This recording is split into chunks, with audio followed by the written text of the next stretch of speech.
Dear students, today we will discuss something about effects of tariffs under partial equilibrium.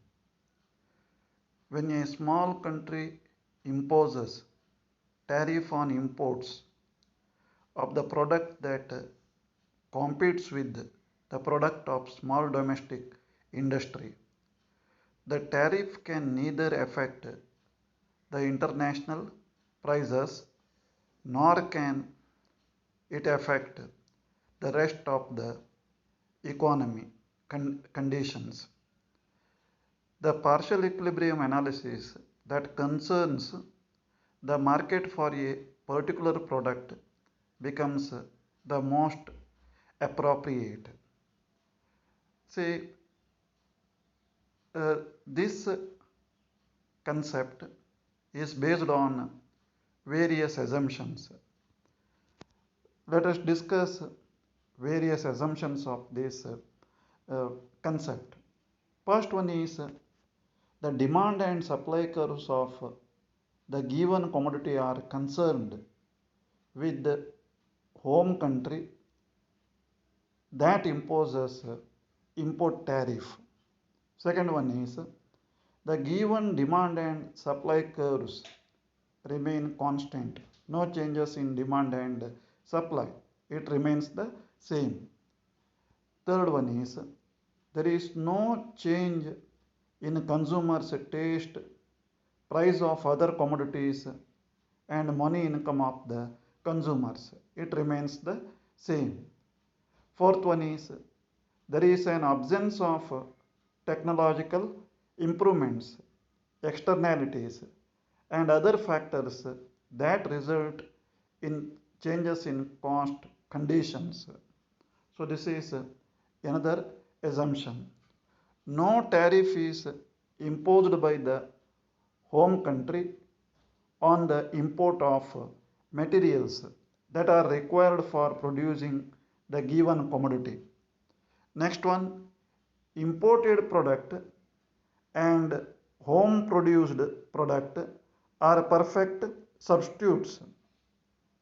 Next one, there is no change in the foreign price of the commodity. Next one, there is an absence of transportation cost.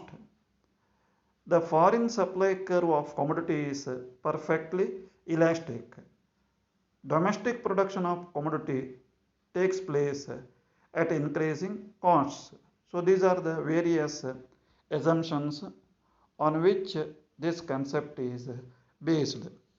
Kindleberger, a famous economist, has mentioned 8 effects of tariff in a partial equilibrium approach.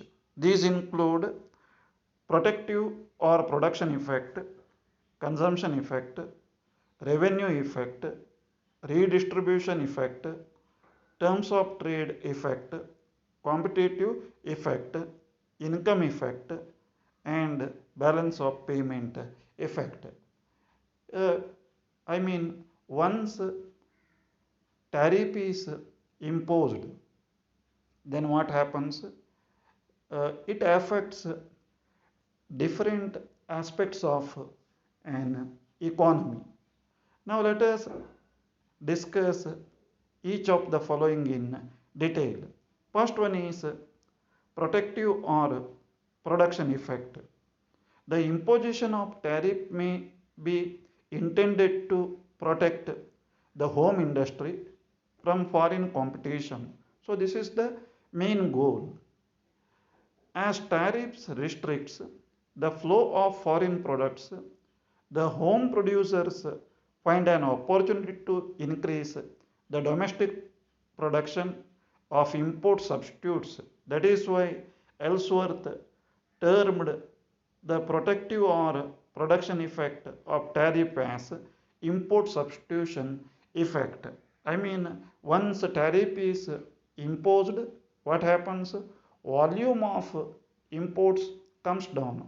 Whatever we import, we will manufacture in domestic sector only. So that is called as import substitution effect. In the following figure, demand and supply are measured along the horizontal scale and price along the vertical scale.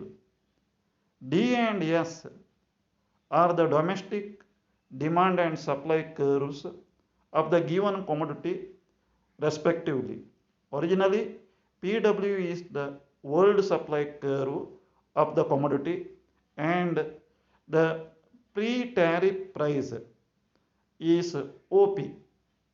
At the price OP, the domestic supply is OQ and demand is OQ1. The gap OQ1 between demand and supply is met through import of commodity from abroad. If PP1 per unit tariff is imposed on import, the price rises to OP1 and world supply curve shifts to P1 W1. At this higher price, demand is reduced from OQ1 to OQ2, whereas